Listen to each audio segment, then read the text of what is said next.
Good morning, welcome back to another video with a guy and his projects. Today we are working on a 2020 Dodge Ram, or just Ram. So 2020 Ram 2500. This has the 6.7 liter Cummins diesel engine, and we have a little tiny thermostat to put in. So I have since realized how controversial these thermostats are in these trucks. You can buy an OEM one from the dealer for literally a couple $100. You can buy an OEM like one from aftermarket parts stores for almost a couple $100. Or you can just go to a local parts store and get them for like $30. Why are they so expensive, you ask? My answer is I actually don't know, but what I can kind of fathom from a quick online search is they're using a different kind of wax in the OEM style that's supposed to regulate this like very tightly, and if you put one of these $30 ones in, you risk throwing codes and everything else because it's not functioning the way the computer wants it to function. That said, the customer would like to use the $30 version, and that is what we are installing today. So do I blame him? No. In fact, I would do the exact same thing. I'd put in the cheap one. I would try it because it's a freaking thermostat, guys. If they've really advanced the thermostat to the point where it's going to throw an engine code for not opening and closing fast or accurate enough, we've gone too far. We need to dial it back, engineers. But we're going to try it. It's the same one that's in millions and millions and millions of cars. If there's a problem, it's going to be on the computer side more than the thermostat mechanical side, I believe. That said, we're going to put it in and we're going to do it. So again, 2020 Ram 2500, 6.7 liter. I've never done this before on one of these trucks. It doesn't look too complicated from peeking under the hood, but I'll show you where we're at right now. By the way, I will link the fluids and the thermostat down in the description below. As always, you click on links, I make money, so click on links. Even if you don't buy what I link, if you click the link first and then go buy what you're going to buy, I make a commission on what you then buy. So click links, buy lots of stuff. Moral of the story, here's under the hood. Let me get a light so we can see. I also have a bucket to collect some used coolant in and a step stool because, well, these ranch hand bumpers make it really hard to get up over the fender. Okay, so here's your engine bay. If you follow your upper radiator hose over, it comes over here and pops down there. That's where we're going to end up. But before we get there, we need to drain some coolant, at least enough below to get below this hose. Maybe a gallon or so. Drain the whole radiator if you'd like. We're probably just going to drain a little bit. Get below the hose, which this hose goes downhill, so even if you do get below the hose, you're still going to spill some fluid, and that's just all there is to it. Embrace the mess. Alright, down here. If I stick my hand down here, you won't be able to see it no more. But the petcock is right down here. You can't really access it from down below. I already put a little piece of hose on it. I'll try and circle it on your screen if it's not visible, just to get it down into a bucket. So we're gonna go open that valve and start draining into a bucket, because that is step 1.5.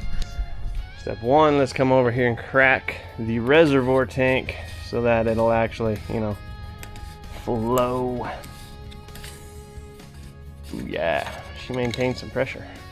You guys aren't gonna be able to see jack diddly squat, so I'm just gonna go open the petcock with a bucket under it. I'll be right back.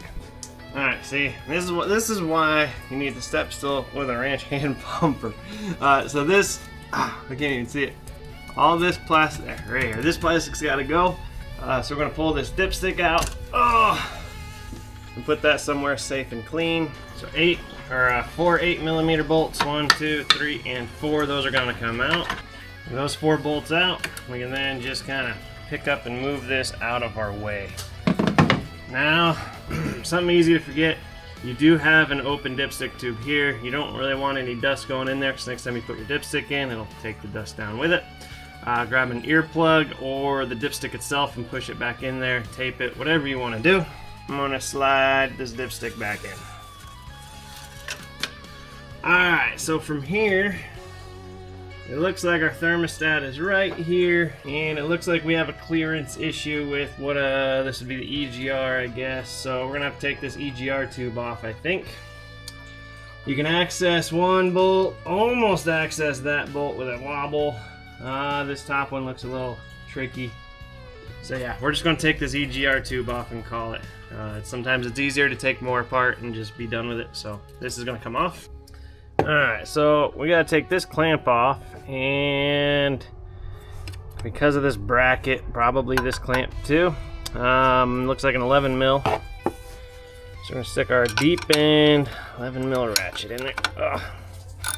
These are spring-loaded clamps, but they are kind of quick release. It's got a back end here. Diesel trucks use these a lot.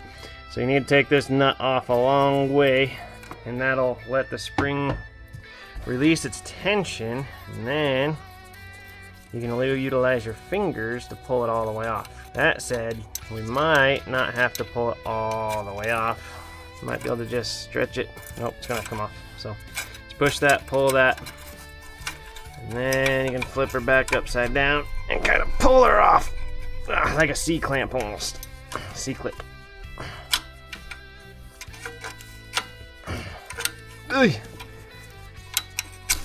There we go. I'm gonna put this somewhere on the left side of the truck, or right side, I guess, the passenger side, so that we don't mix it up with this one later. This one's same way. There it goes. And we're gonna make sure there's not really any gaskets in here. Does not appear to be any gaskets we need to worry about. Unless, I wonder, if we could just kind of... Oh, there's a gasket on this side. There we go. Okay, so don't lose that guy. That over there with that clamp. I wonder if we just turn this up. If that gives us enough room. You know what? I think it might. Let's try it. Worst case scenario, it ain't. Alright, so if we twist this up, we can then access that bolt. Should be able to access this. I don't know what this is. I'm assuming it's just a shield. So I'm not going to take that off at this moment. We do want to avoid any... Oh, there's a sensor. Your coolant sensor's down there. It's blocking that, probably keeping it from melting. Or a blockhead, whatever it is, sensor. But there's a sensor under there. Don't care about it right now. We don't want to get any dust and debris in the cooling when we open it up, because we're going to make a little bit of a mess. So I'm going to grab the air compressor and kind of blow this out. Wasn't really that much to blow out, but I feel better about things now. Alright, so I'm going to bet that's an 8 mil. Let me get an extension. Oh, I got to bend over too far to tell. And we're going to go for this guy right here. Remember, we just barely had to break it loose, which means we barely have to put it back together. There's probably going to be a mess of coolant on the floor when you're done with this too, by the way. Just embrace it. Alright, and it looks like there's one over here. I feel like there should be 3. For no other reason than these two are in a weird spot to be by themselves. So maybe we do have to take this little protective cover off. I don't know. Alright, magnet. So don't fall in the EGR tube. There's one. I'm going to put this up here for safekeeping. There's 2. Put this up here for safekeeping. Alright, so 2 bolts are out. Oh, she's still solid. There's something else holding it in. And I don't see what. So we're going to take this little heat shield off too, I guess. That looks like just 2 more 8 mils. Maybe there's another bolt. Oh, hidden under that. That one hit the floor. But the good news is, it hit the floor. Ugh. Which means these probably don't have to come all the way off. Oh, yep, there it is. There's a third. Remember when I said there's got to be like 3 bolts? Because those 2 seem weird. There's the third. So take the inspection cover off. Use my magnet. Because one, I can't even see down there because this dang ranch hand bumper in the way. Okay, so now I wish this was easier to get out of the way so you guys could see more. See more, did you say? Okay, so I want to try and just see if we can pick this up. What? Not a huge mess.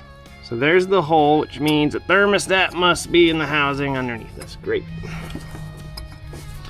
Oh. See if we can twist things around, give you guys a view of what that looks like. Wait. You see? No, you can't. So most of the time, the thermostat will end up sticking in the hole. This time it's stuck in the housing.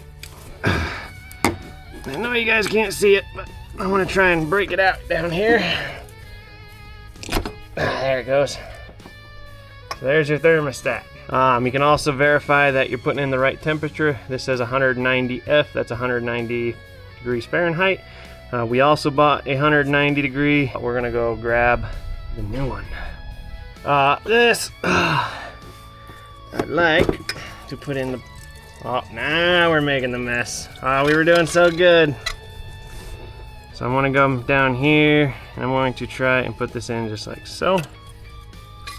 Good news is it sounds like a small mess. Come on, stay up, stop falling down. That's really annoying.